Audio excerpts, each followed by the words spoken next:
Bienvenidos a esta nueva conversación en Litoral Press en TV. El día de hoy vamos a hablar de periodismo, vamos a hablar del Colegio de Periodistas, de la situación de los periodistas en Chile y también de las publicaciones de los periodistas, porque nos encontramos junto a Javiera Olivares, presidenta del Colegio de Periodistas, que además de darse el tiempo con Litoral Press TV de conversar con esto, también vamos a hablar de su libro que acaba de publicar hace algunas semanas atrás. Javiera, muchas gracias por tu tiempo. Muchas gracias a ustedes por invitarme. Sí, pues nos conocíamos hace tiempo, pero nunca en persona. Por redes. Solamente por redes sociales.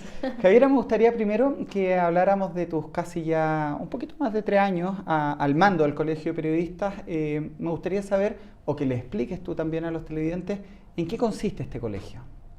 Bueno, el Colegio de Periodistas es el gremio más importante, único en realidad, que aglutina a periodistas y diría y un poquito más también a trabajadores de las comunicaciones a nivel nacional en Chile.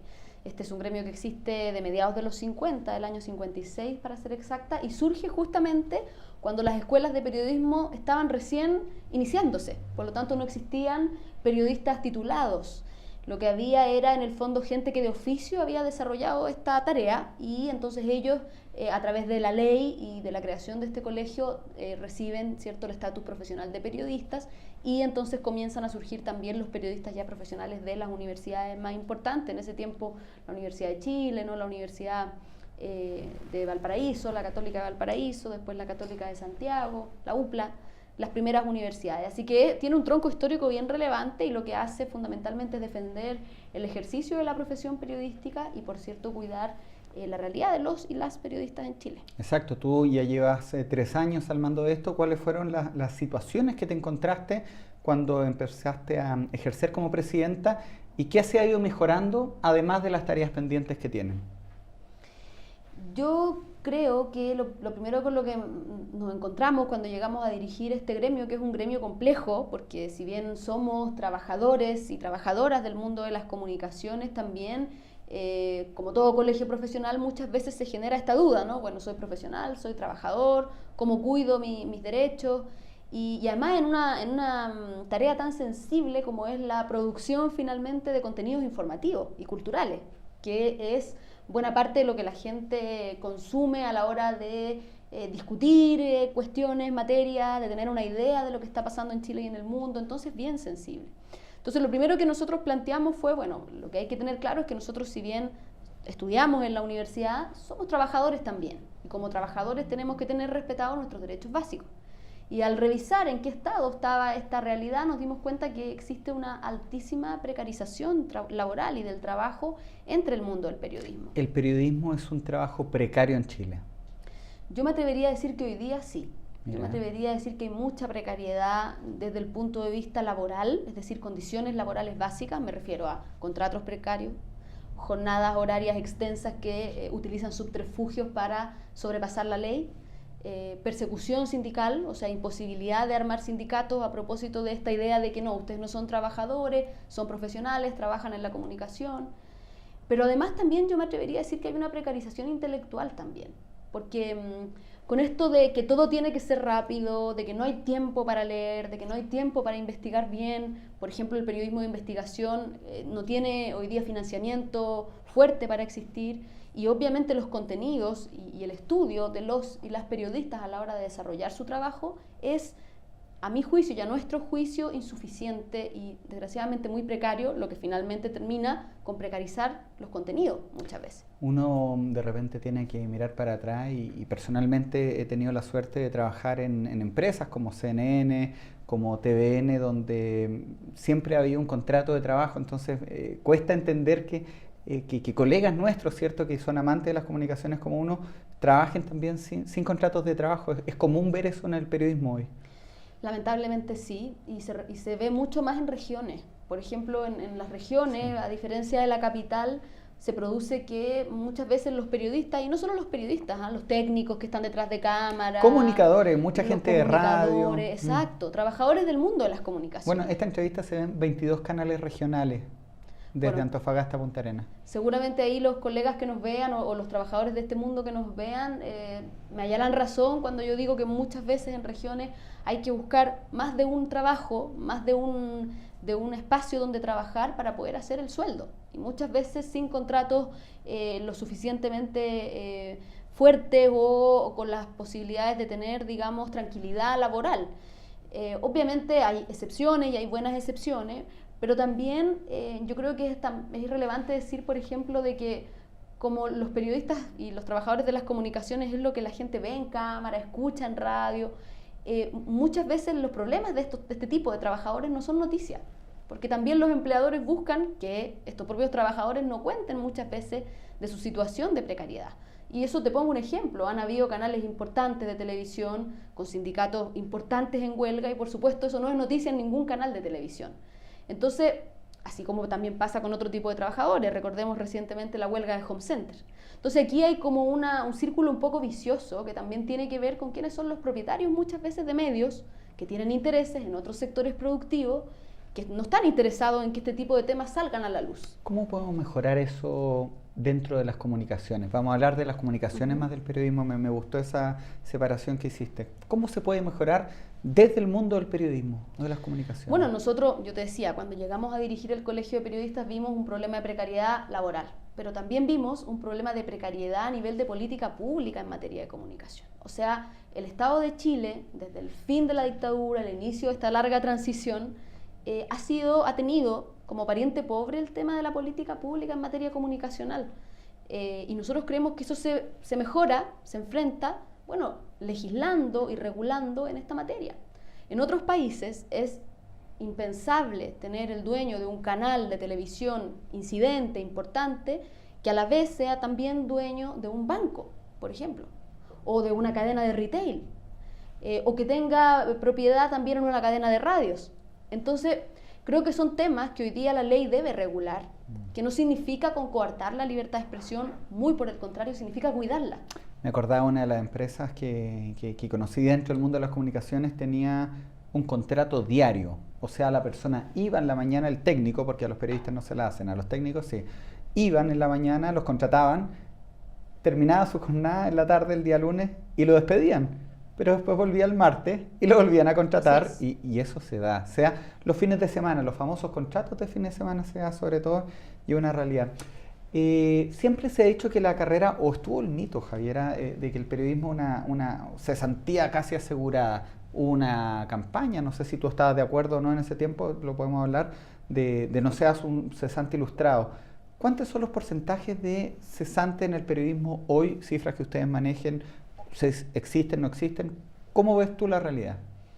Yo creo que existe una cesantía alta, importante, y también que muchas veces se disfraza, ¿no? A propósito de estos contratos del día o de contratos acotados de tiempo, de esta idea del freelance que le llamamos los periodistas, que es trabajar, digamos, para específicas coyunturas, ¿no? De corresponsalías a distancia, es decir, que uno está como trabajando, pero no, es una cesantía un poco encubierta. Te pago por nota. O te pagan por nota, exacto, lo que significa sin duda un trabajo y una inversión de tiempo para ese profesional o para ese trabajador, pero no se corresponde con una seguridad social mínima laboral. Entonces hay una cesantía encubierta por un lado, hay cifras también que alcanzan cerca de los 2 dígitos, del 10%, 9% en materia de cesantía más oficial. Acá en la región metropolitana. Exacto, para los periodistas. En la región metropolitana, sí. Pero desgraciadamente no puedo plantear una cifra a nivel nacional, porque te comentaba antes del programa que no existen, o por lo menos a nosotros no se nos han entregado las veces que las hemos solicitado, información fidedigna por parte del Estado, ya sea por el Ministerio de Educación, por el Ministerio del Trabajo fundamentalmente, que debiera tenerla, de cesantía de este tipo de trabajadores, de los periodistas y las periodistas, o de los trabajadores vinculados al mundo de la comunicación. Y eso es complejo, porque esas son cifras que evidentemente el Estado u otros espacios debieran manejar. Bueno, si no se lo pasan a la presidenta del Colegio de Periodistas, ¿qué queda para uno? Para el periodismo de investigación, para eso. O sea, es mucho más la barrera. Pero bueno, vamos a dejar atrás un poco el mundo gremial, nuestro mundo, el cual yo creo, y siempre he sido un convencido, que dando visibilidad a estos temas también uno aporta. Tú me conoces hace un tiempo atrás y siempre uno ha tenido esa idea. Pero bueno, Javiera Olivares Mardones también ha ocupado su tiempo en el Colegio de Periodistas y también en la investigación, y esa investigación termina con este libro, se llama Guerrillas, combatientes chilenos en Colombia, Nicaragua y también El Salvador. Cuéntanos de qué se trata y cuánto te costó, cuánto demoró, ¿cierto?, la publicación de este libro. A ver, me demoré como, yo creo que unos 4 o 5 años, fue harto, pero también un poco por lo que decíamos antes, porque el periodismo de investigación tiene poco financiamiento y sobre todo cuando son temas un poco más peliagudos o no tan, ¿cómo podríamos decir?, tan rentables desde el punto de vista privado, pero que tienen otro interés, visibilizar partes de la historia que son poco conocidas, hablar de temas que resultan a veces un poco tabú, y entonces me demoré mucho porque nunca me dediqué específicamente, únicamente a hacer eso, sino que lo tuve que mezclar con muchas otras cosas, trabajar, hoy día el colegio de periodistas. Pero bueno, ese libro lo que hace es contar una parte que a mi juicio es bastante oculta de la historia militar chilena, y que dice relación con personas que en determinado momento de la historia, fundamentalmente durante la época de la dictadura, deciden, digamos, los convocan y ellos aceptan y deciden ser parte de una generación que se preparó militarmente para confrontar dictaduras en Chile y en otros lugares de América Latina por vía de la fuerza. Entonces tiene un título atractivo en rojo, Guerrilla, porque buscábamos un poco impactar, que llamara la atención ojalá, y que otros se acercaran a conocer esta historia que más que ser tabú, más que no hablarse o más que ser oculta, a nuestro juicio, los que estuvimos, digamos, trabajando en este libro, es una historia que se tiene que conocer como parte de digamos, de lo que ha sido nuestro país, la formación de lo que hoy día somos como país. Esto habla de chilenos que fueron a combatir tanto a Colombia, a El Salvador y Nicaragua, porque acá uno puede conocer lo que fue el Frente, puede conocer la historia de lo que fue el MIR en los tiempos de Miguel Enríquez, o los chilenos que fueron a Cuba, y en punto fijo le llamaban. Punto cero. Punto cero, que también se formaron militarmente. No habla de ellos, habla de Colombia, Nicaragua y El Salvador. Habla de chilenos que estuvieron en esos 3 países, Colombia, Nicaragua y El Salvador, pero algunos de ellos ingresan a Chile también. Hacer frente a la dictadura. Hacer frente a la dictadura. Perfecto. Algunos de ellos no alcanzan, y la mayoría son preparados militarmente fuera del país, en Alemania, en Cuba, en Bulgaria. Entonces cuentan las historias de cómo ellos también se preparaban y digamos, la diferencia de este libro con otros es que se cuenta específicamente la etapa de fines de los 80, entre el 85 y el 89. Entonces es como, podríamos decir, es como la generación más invisible, no es la de los 60, la de los 70, que es más gloriosa, sí, desde el punto de vista de que triunfó, fue parte de revoluciones triunfantes, sino que en realidad estos jóvenes se preparaban cuando estaba cambiando el mundo también. Sí, se cayó el muro de Berlín, la dictadura chilena terminó, pero terminó, si bien a través de las movilizaciones populares también a través de pactos que finalmente heredaron una democracia, a mi juicio, bastante pactada y amarrada.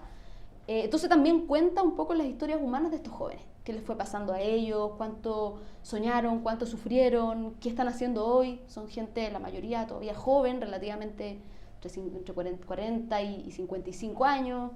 Entonces es como entretenido también conocer sus historias personales. Está bien, pues de eso se trata el periodismo, de contar historias, contar también la historia reciente de Chile, y está interesante. Para los que encuentren el libro en la librería, ¿quién te gustaría que lo leyera? A mí me encantaría que lo leyeran los jóvenes. Creo que a mí me encantaría que ojalá estos temas se hablaran en las aulas también, en las escuelas, en las universidades, que no hubiese pudor en hablar de que estas personas existieron, de que la violencia, no lo digo yo, lo dice la ONU, ante situaciones de opresión y de dictadura es legítima, el derecho a la rebelión popular de los pueblos. Me parece que es interesante que se conozca esa parte de la historia, y me encantaría que jóvenes lo leyeran y que vieran en esos jóvenes que estuvieron disponibles a dar incluso la vida en algún momento, vieran una suerte de inspiración, no necesariamente de hacer lo mismo, porque obviamente estamos en un contexto distinto, pero sí de soñar con más justicia, más igualdad, más solidaridad. Está bien, pues.